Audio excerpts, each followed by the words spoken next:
Assalamualaikum warahmatullahi wabarakatuh.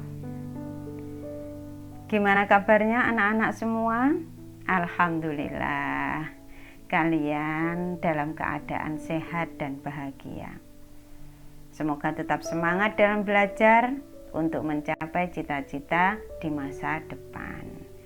Oke, hari ini kita lanjutkan pertemuan kita yang ketiga. Tapi sebelum itu, anak-anak masih ingat apa yang kita pelajari di pertemuan kedua? Iya, kita belajar tentang sejarah perkembangan psikologi, di mana perkembangan psikologi itu dipengaruhi oleh banyak ilmu sehingga dia kemudian akhirnya berdiri sendiri. Nah, dari ilmu filsafat, dari ilmu kedokteran, kemudian ada kebutuhan untuk berdiri sendiri. Macamnya psikologi juga banyak, masih ingat. Ada psikologi industri dan organisasi, ada psikologi pendidikan, ada psikologi sosial, di mana kolaborasi antara ilmu psikologi dengan ilmu-ilmu yang lain itu akan melahirkan ilmu tertentu dalam psikologi secara spesifik. Nah, fokus di psikologi apa? Nah, fokusnya adalah tentang perilaku manusia. Nah, dalam mengkaji bagaimana sih psikologi ini sebagai sebuah ilmu pengetahuan, kita membutuhkan alat atau namanya metode.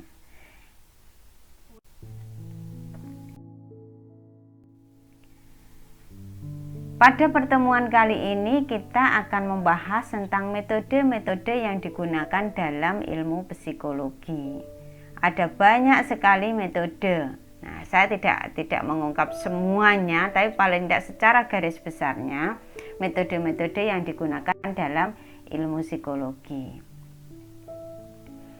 Metode ini digunakan untuk kebutuhan-kebutuhan baik riset, penggalian data atau yang lain.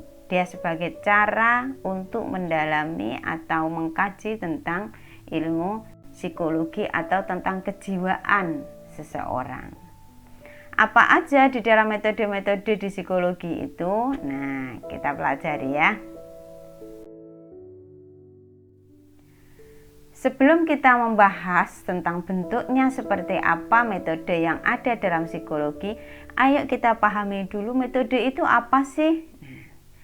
Metode itu adalah cara yang teratur, jadi cara yang runut yang digunakan untuk melaksanakan suatu pekerjaan agar tercapai sesuai dengan yang dikehendaki.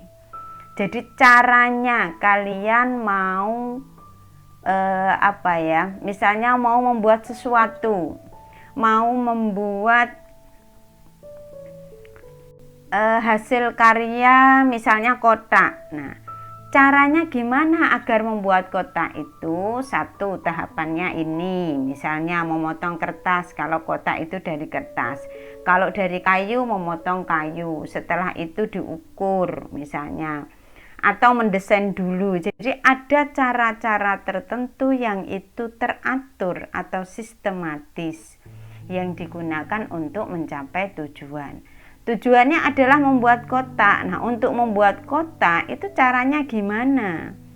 Apa aja yang diperlukan dan yang lainnya. Nah, metode itu dia alat yang digunakan.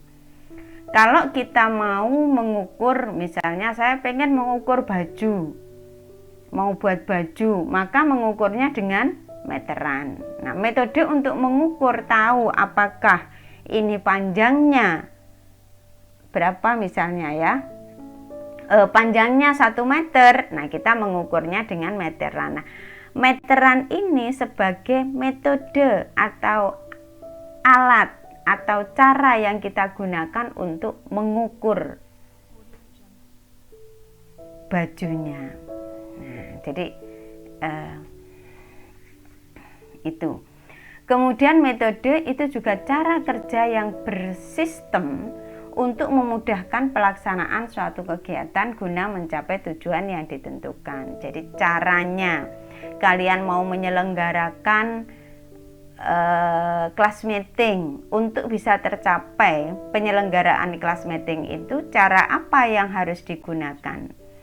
Kalian pengen tahu gimana sih untuk bisa memiliki motivasi belajar yang tinggi. Nah, caranya bagaimana? Tujuannya itu adalah memiliki motivasi yang tinggi dalam belajar. Nah, untuk mencapai ke sana, cara apa yang harus dilakukan? Nah, ini metode itu di situ.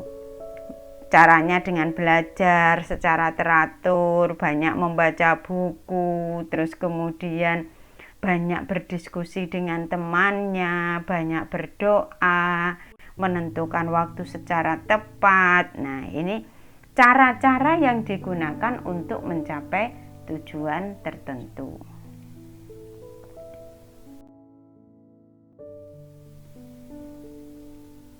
Sedangkan metode penelitian itu apa? Nah, kalau tadi metode secara umum ya, sekarang metode penelitian. Nah, metode penelitian itu adalah karena keilmuan psikologi itu kita fokuskan pada bagaimana psikologi itu sebagai ilmu yang ilmiah, maka salah satu cara untuk membawanya ke ilmiah itu dengan melalui penelitian. Nah, ketika melakukan penelitian untuk mencapai tujuan penelitian, diperlukanlah metode. Nah, metode penelitian itu apa? Langkah yang dimiliki dan dilakukan oleh peneliti dalam rangka mengumpulkan informasi atau data serta melakukan investigasi pada data yang telah didapatkan tersebut. Nah, jadi cara di situ nanti ya, kita mau meneliti misalnya. Saya pengen meneliti tentang bagaimana kematangan sosial anak-anak di pondok pesantren, atau mau membedakan kematangan sosial siswa yang berada di pondok pesantren dengan yang tidak di pondok pesantren, maksudnya di rumah. Atau misalnya saya ingin mengetahui apakah ada kaitan antara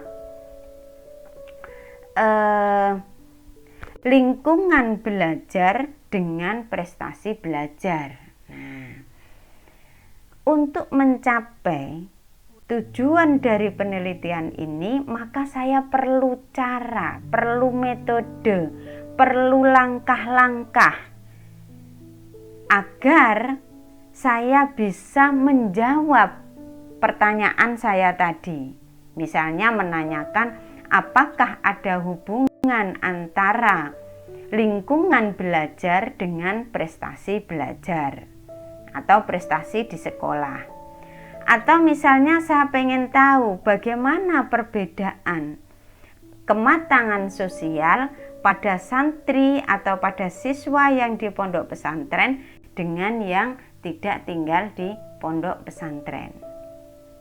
Nah, untuk menjawab pertanyaan ini dianggap sebagai pertanyaan penelitian, maka saya perlu langkah-langkah, perlu cara, perlu tahapan-tahapan yang itu sistematis, yang itu tertata, terkonsep sebelumnya untuk mencapai tujuan dari penelitian itu. Bagaimana cara mengumpulkan datanya, bagaimana cara menganalisa. Nah, langkah-langkah ini disebut metode penelitian. Karena tujuannya adalah untuk penelitian. Nah, kemudian di psikologi juga ada, untuk mencapai penelitian itu dibutuhkan metode pengumpulan data. Cara mengumpulkan data yang dilakukan oleh peneliti. Misalnya, saya pengen mengetahui bagaimana kematangan sosial siswa yang ada di pondok pesantren dengan yang tidak di pondok pesantren. Nah, untuk saya tahu bagaimana kematangan sosialnya, maka saya butuh cara untuk mendapatkan data itu dan kemudian saya kumpulkan data itu. Nah, cara ini dinamakan sebagai metode pengumpulan data. Karena memang tujuannya adalah mengumpulkan data, kemudian data ini nanti kita pakai untuk menjawab penelitian. Jadi memang ada teknik tersendiri yaitu metode pengumpulan data. Tapi juga ada nanti beda lagi metode penelitian. Ini harus dipahami dari awal ya. Ada metode penelitian, ada metode pengumpulan data. Karena memang di psikologi itu basisnya data kalau melakukan penelitian.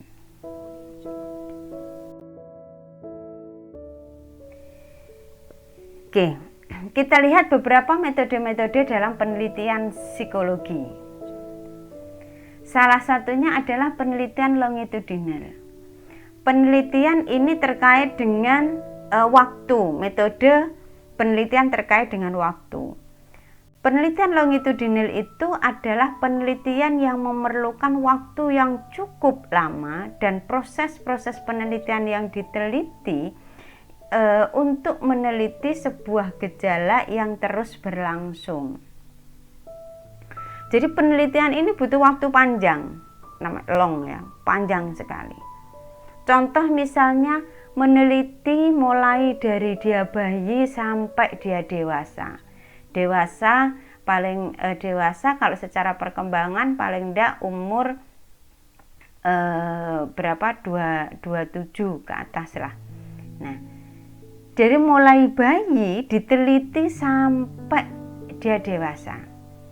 Nah, ini penelitiannya panjang, mulai dari perkembangannya, mulai dari pertumbuhan fisiknya, mulai dari, jadi banyak yang diteliti di situ dari berbagai hal.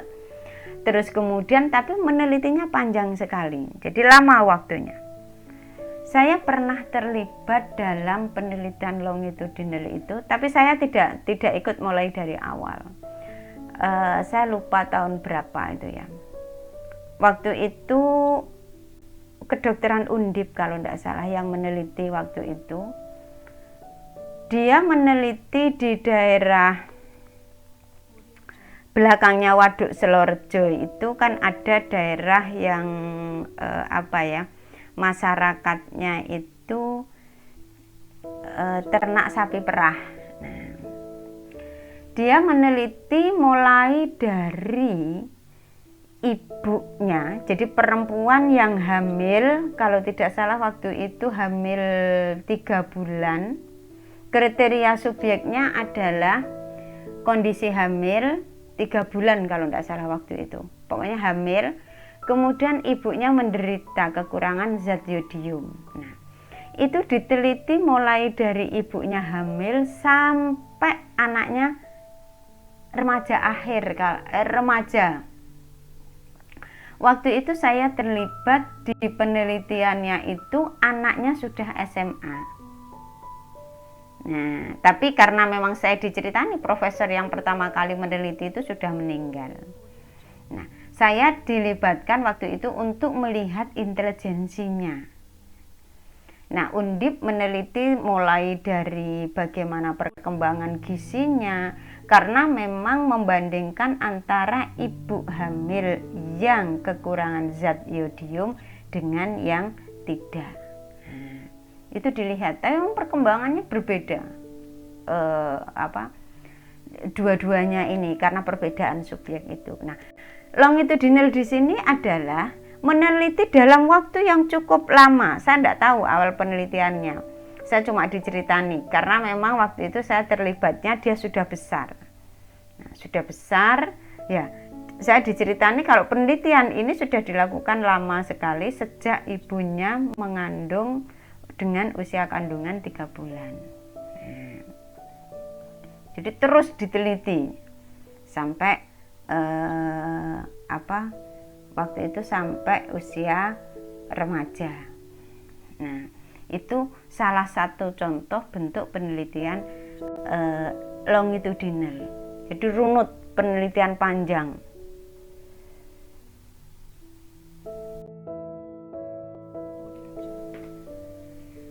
Kemudian cross sectional, yaitu penelitian yang tidak kalau tadi ya, ini kebalikannya dari yang longitudinal.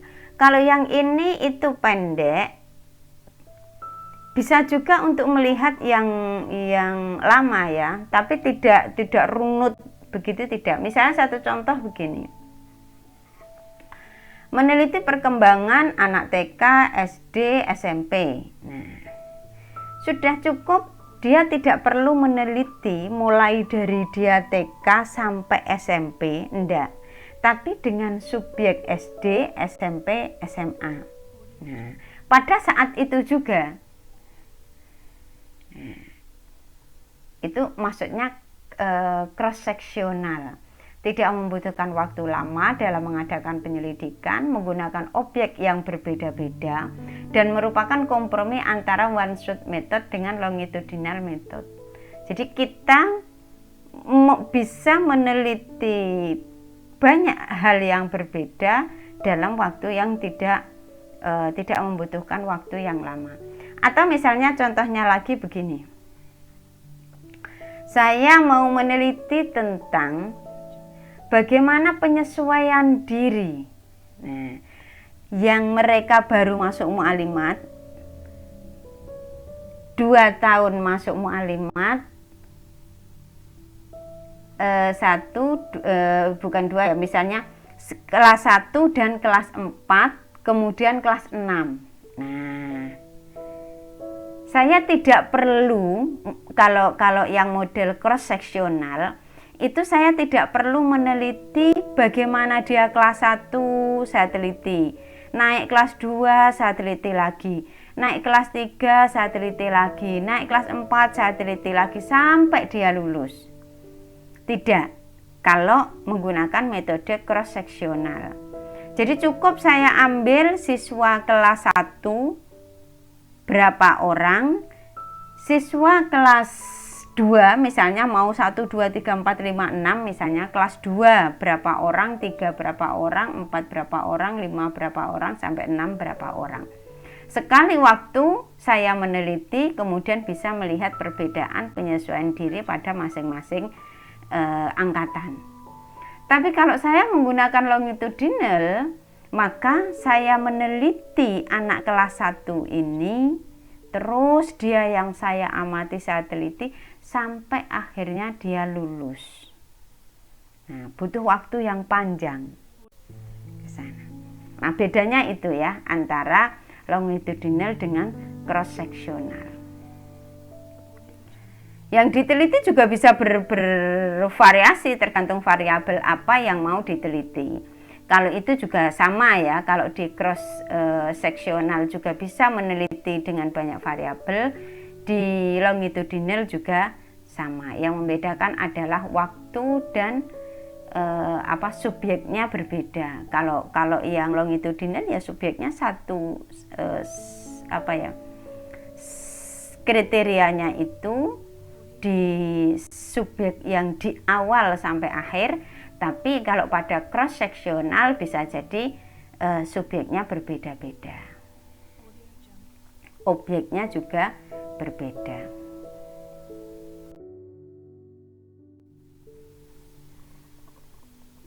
Nah, kemudian ini ada metode penggalian data atau metode mengumpulkan data. Yang pertama yaitu observasi. Observasi, studi yang disengaja dan sistematis, yaitu observasi itu mengamati ya. Mengamati mengenai gejala sosial dan gejala psikis dengan cara pengamatan dan pencatatan. Karena arahnya ini pengumpulan data itu untuk riset, maka harus ada pencatatan. Nah, jadi apa yang diamati itu dicatat. Nah, dalam pengamatan ada 3. Yang pertama yaitu introspeksi. Introspeksi itu mungkin kalian sudah familiar ya dengan bahasa introspeksi. Mengamati keadaan atau kejadian psikologis dalam diri kita sendiri. Misalnya saya mengalami sesuatu, tiba-tiba saya marah sekali. Terus kemudian di tengah-tengah rasa amarah yang saya rasakan, kemudian saya melakukan introspeksi.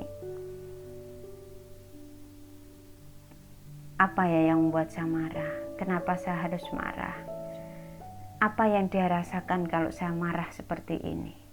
Atau misalnya kita tidak menguat tapi kemudian kita marah sekali, apa yang harus saya lakukan ketika saya marah agar dia pahami bahwa ada rasa marah dalam diri saya, misalnya marah saya ini tepat ataukah tidak, nah dan yang lain sebagainya lah. Bagaimana mengamati apa yang ada di dalam diri kita, kondisi psikologis kita. Memang jarang ya yang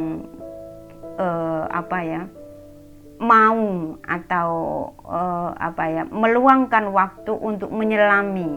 Karena sebenarnya kalau kita mau menyelami kondisi psikologis kita sendiri itu akan akan sangat bagus sekali. Karena apa? Akan terjadi diskusi dalam diri kita sendiri, atau biasanya dikatakan sebagai self talk. Kita berbicara dengan diri kita sendiri. Salah satunya adalah dengan, kalau kita lebih dalam lagi, itu adalah introspeksi, sehingga muncul sesuatu di situ dalam proses diskusi itu. Kenapa saya harus begini? Untuk apa saya begini? Nah, ada diskusi kondisi internal kita merefleksikan apa yang terjadi dalam kondisi psikologis kita. Nah, itu kalau kita mau menuliskan apa yang kita rasakan, apa yang terjadi dalam diri kita, kondisi psikologis kita mampu mengidentifikasi emosi apa yang muncul dalam diri kita, kita mampu mengidentifikasi atau merasakan bagaimana regulasi emosi yang ada dalam diri kita, dan kemudian itu kita tuliskan sebagai sebuah bentuk refleksi. Nah, introspeksi itu ke dalam diri kita. Nah, kalau retrospeksi, kalau introspeksi itu kan kejadian masih hangat ya, masih sangat lekat dalam short term memory kita. Nah, kalau retrospeksi itu introspeksi setelah kejadian berlangsung. Jadi kalau orang Jawa kita tinggal dengar, merefleksikan kembali, mengingat kembali kejadian itu, kemudian memberikan makna ulang terhadap kejadian psikologis yang kita alami. Nah, ke sana. Ada kalanya pada saat itu atau kejadian itu berlangsung sehingga memunculkan insight dalam diri kita yang positif. Ada kalanya kita butuh waktu yang agak lama, kemudian kita mengingat kembali, merefleksikan kembali apa yang terjadi dalam diri kita, kemudian kita memberikan makna kembali atas situasi itu. Nah, ini pengamatan. Karena kita mengamati apa yang terjadi dalam diri kita sendiri. Nah, itu juga kalau tokoh-tokoh dulu itu kan cara ini yang banyak dipakai. Jadi orang-orang filsafat itu mereka memikirkan sesuatu, kemudian tentang dirinya, kemudian memunculkan ide-ide baru, teori dan yang lainnya. Itu adalah hasil dari introspeksi dan retrospeksi. Nah, seringkali kita jarang memiliki waktu untuk itu. Sebenarnya bagus sekali kalau di psikologi ada namanya self talk ya. Self talk itu kita berbicara dengan diri kita sendiri. Kita bisa mengcounter pikiran-pikiran positif, pikiran-pikiran negatif dengan pikiran positif, emosi negatif dengan emosi positif. Itu dengan salah satunya adalah teknik atau metode introspeksi dan retrospeksi ini. Nah, kemudian yang ketiga itu ekstrospeksi. Nah, ekstrospeksi ini mengamati kejadian psikologis pada orang lain. Nah, kita mengamati, kalau yang dua tadi kita mengamati diri kita sendiri, kita merasakan, kita menghayati, kita mendiskusikan, jadi dinamika yang ada dalam diri kita. Kemudian kalau ekstrospeksi itu adalah kita mengamati orang lain, bagaimana kondisi psikologisnya, bagaimana. Nah, kita kan bisa lihat misalnya dari wajahnya, atau misalnya kita bisa melihat juga kalau kita menggunakan metode proyeksi ya. Proyeksi itu kita butuh media. Proyeksi itu menimpakan apa yang ada dalam diri kita ke objek di luar kita. Kadang kalau kita bertanya pada seseorang tentang apa sih yang dia rasakan, dia enggan untuk menjawab. Tapi ketika kita menunjukkan sesuatu, kemudian kita tanya, kamu memaknai apa ini? Nah, dia lebih bisa menempatkan kondisi psikologisnya ke objek di luar dirinya. Nah, itu ekstrospeksi. Jadi kita mengamati kejadian psikologis pada orang lain, dan kita juga boleh kok menggunakan media-media agar kita bisa mengamati apa yang terjadi pada orang lain itu.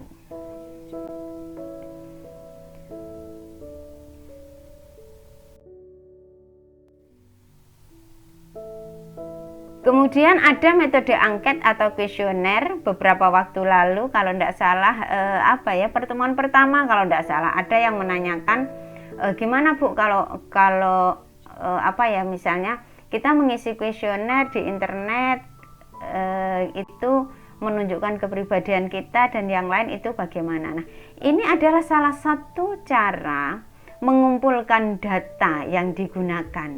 Itu adalah angket atau kuesioner.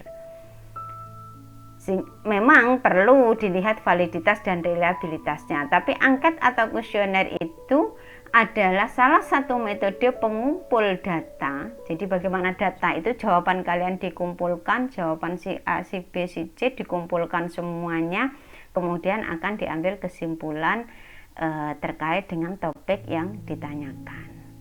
Nah, angket itu bisa berisi daftar pertanyaan atau pernyataan yang harus dijawab atau dikerjakan oleh responden.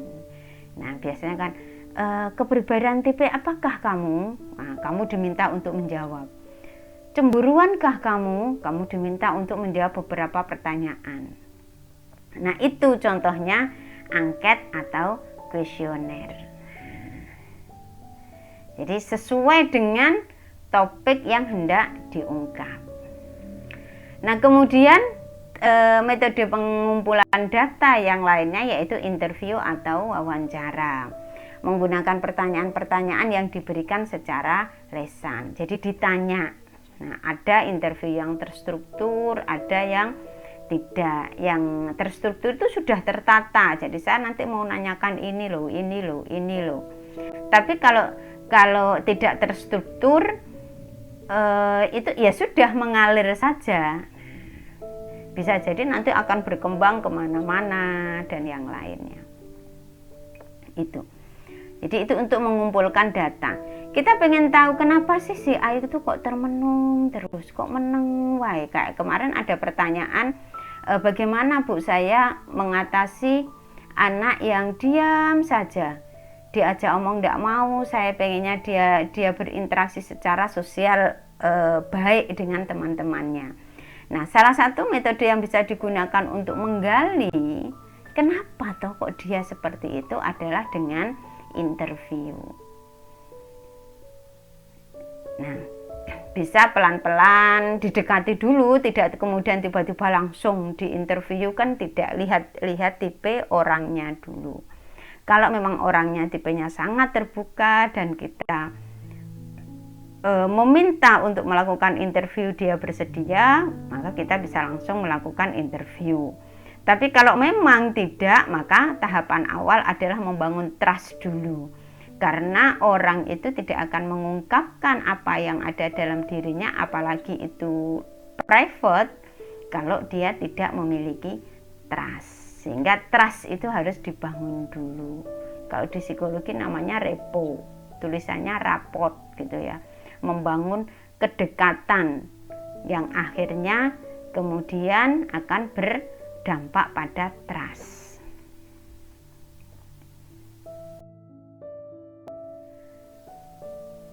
Biografi juga menjadi salah satu metode penelitian ya, metode penelitian, yaitu mengungkap biografi itu mengungkap tentang sosok biasanya ya, bagaimana seseorang, individu, sosok. Nah, banyak buku-buku biografi, ada biografinya Habibie dan yang lain. Nah, itu kalau biografi itu ditulis oleh orang lain, jadi dikumpulkan dari data-data yang ada, bisa juga interview langsung, interview ke orang-orang terdekatnya, jadi mengumpulkan data atau dokumen-dokumen. Nah, itu kemudian dari data yang ada dikumpulkan dan menuliskan tentang sosok tersebut atau seseorang tersebut. Nah, itu namanya biografi. Kalau tulisan itu ditulis sendiri oleh orangnya, namanya autobiografi. Nah, dia menuliskan misalnya, saya pengen sekali membuat buku tentang perjalanan hidup saya. Kalau autobiografi memang akan nampak subjektif sekali karena kita menuliskan diri kita sendiri. Tapi boleh, bukan berarti tidak boleh ya. Kita lihat juga ada banyak buku biografi. Sayyidina Umar, sahabat-sahabat Nabi itu kan ada.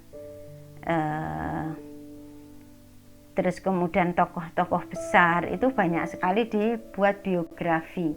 Karena memang perjalanan dia diharapkan akan menginspirasi hal yang positif pada orang lain. Nah, kalau ditulis oleh orang lain namanya biografi. Kalau ditulis oleh orang itu sendiri namanya autobiografi.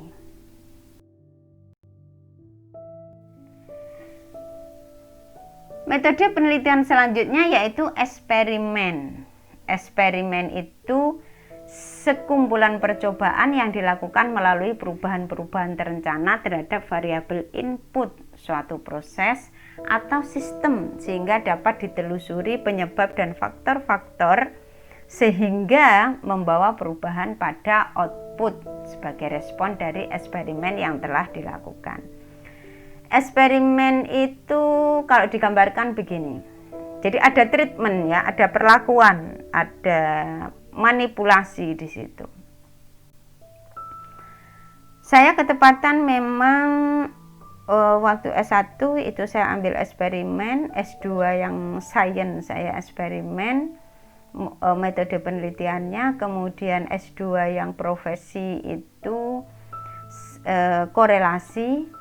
Kemudian S3 ini saya kualitatif, jadi metode penelitian saya sangat variatif sekali dalam perjalanan akademik ya.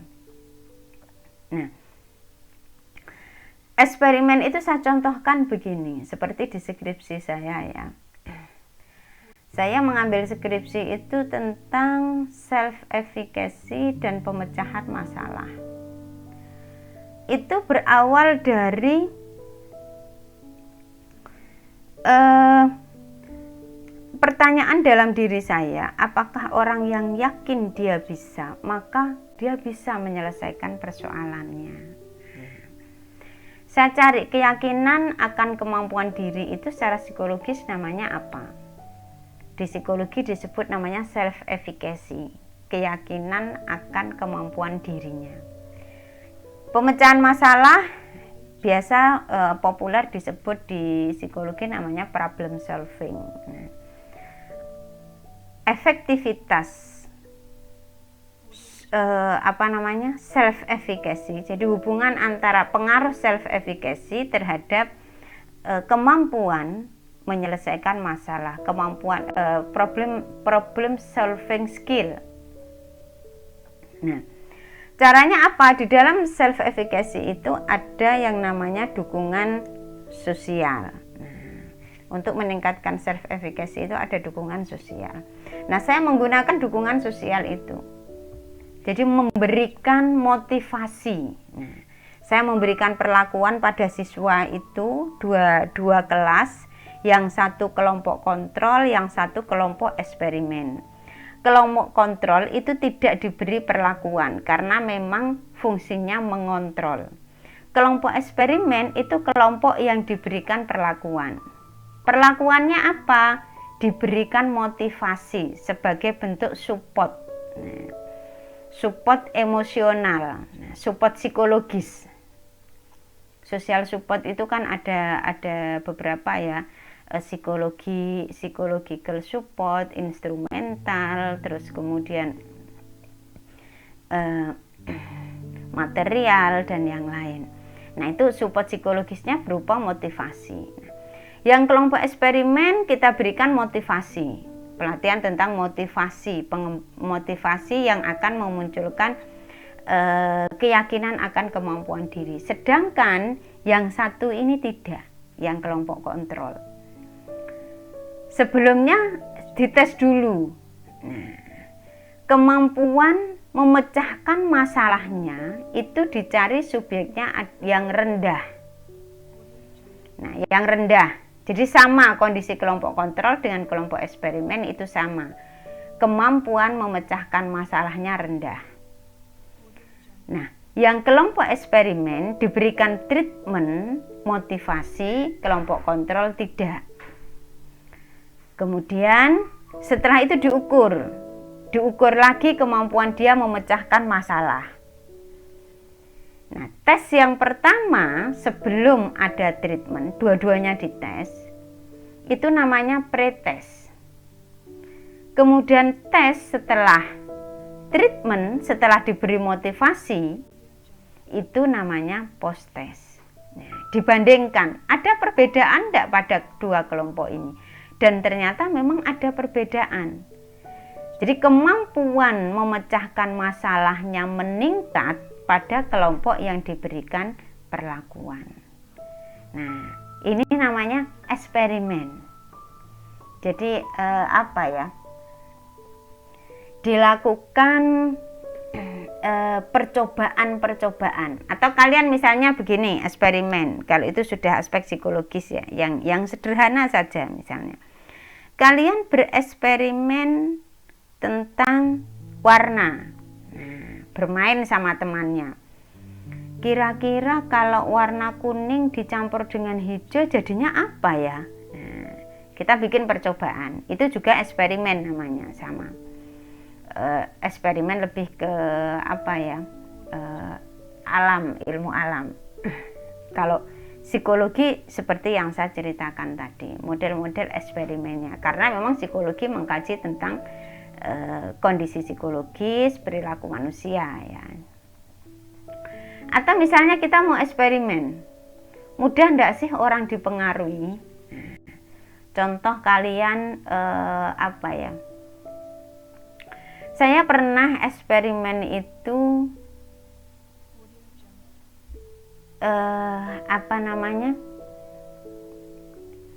tentang ini, konformitas itu ikut-ikutan di depan di luar di halaman. Saya dan beberapa teman itu lihat ke atas. Nah, padahal tidak ada apa-apa sebenarnya. Ternyata setiap orang yang lewat itu ikut lihat ke atas.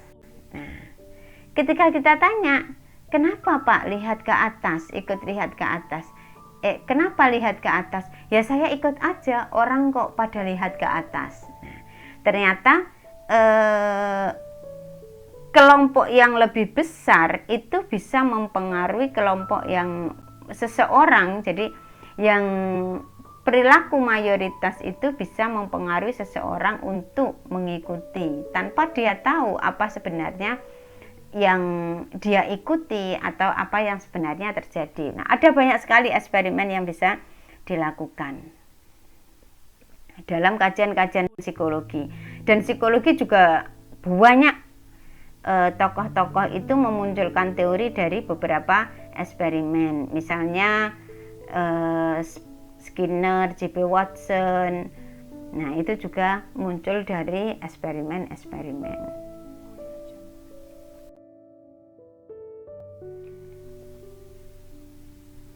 Metode tes psikologi. Serangkaian instrumen yang dijalankan untuk mengukur aspek-aspek yang tidak teramati secara langsung pada manusia yang menyangkut aspek psikologi. Ada banyak alat tes yang bisa digunakan, misalnya untuk mendeteksi dia autis ataukah tidak. Nah, ini bisa digunakan untuk riset. Terus kecerdasannya seperti apa? Nah, waktu saya penelitian yang longitudinal itu, saya menggunakan alat tes psikologi untuk mengukur kecerdasan subjek penelitiannya. Atau mau melihat kepribadian, pakai Big Five personality, bisa pakai EPPS. Terus kemudian tes-tes kepribadian itu bisa pakai 16PF. Jadi ada banyak bentuk tesnya. Mau lihat intelijensi, kepribadian, minat, kreativitas. Atau misalnya terkait dengan kinerja, ada tes namanya Papikostik. Terkait dengan kepemimpinan, ada namanya DISC. Ada banyak sekali tes psikologi ya. Itu yang kalau penelitian biasanya juga menggunakan itu selain untuk assessment atau apa ya, untuk kebutuhan-kebutuhan psikologis.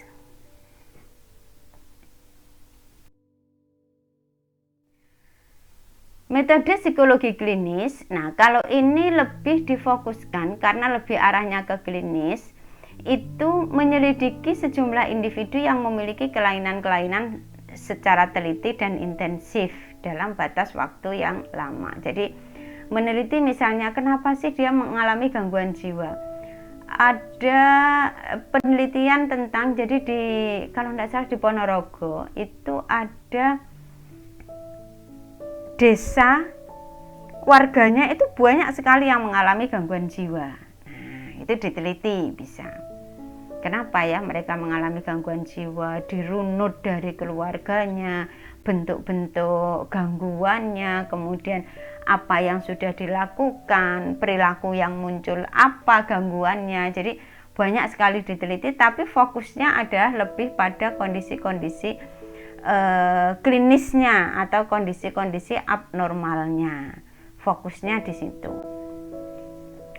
Atau misalnya saya punya, jadi terlibat juga sih, lupa saya namanya,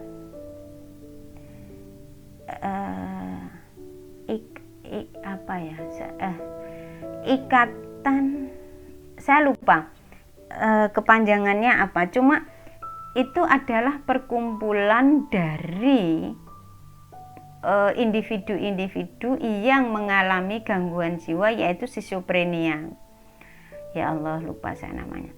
Nah, itu rutin mengadakan pertemuan mereka berkelompok gitu ya. Tapi memang juga ada kriterianya, tidak semua schizophrenia bisa terlibat di situ. Jadi kalau mereka sudah pada tahap kebutuhan psikososialnya yang harus dipenuhi, itu boleh ikut dalam komunitas itu. Saya lupa namanya ya Allah. Nah, itu ya berkumpul sambil ada dokter, ada psikolog di situ untuk bersama-sama bagaimana melakukan edukasi, bagaimana memenuhi kebutuhan-kebutuhan mereka agar mereka bisa cepat atau apa ya, proses penyembuhannya. Nah, arahnya ke sana. Jadi kalau metode klinis itu adalah fokusnya lebih di gangguan-gangguan atau kelainan-kelainan yang dialami oleh individu itu dikaji secara intensif. Misalnya anak autis, ADHD, gangguan pemusatan perhatian, slowly learning, kelambatan belajar, dan yang lain sebagainya. Nah, kalau fokusnya pada kelainan atau gangguan, maka metodenya adalah lebih ke metode psikologi klinis. Oke, saya kira itu anak-anak penjelasannya. Silahkan dipahami. Kalau ada hal-hal yang tidak dipahami atau perlu penjelasan, kita bisa diskusikan di grup ya, di WA grup. Kalian juga bisa membaca bukunya yang kita pakai, bukunya Pak Isom itu. Nah, semuanya juga ada di situ. Saya hanya mengambil rangkuman-rangkumannya aja ya. Oke, terima kasih. Saya cukupkan sampai di sini. Semoga bermanfaat buat kita semua. Jaga diri baik-baik. Tetap semangat untuk belajar, beribadah ya. Jangan lupa berbakti pada orang tua ya. Terima kasih. Sampai ketemu lagi di pertemuan selanjutnya. Wassalamualaikum warahmatullahi wabarakatuh.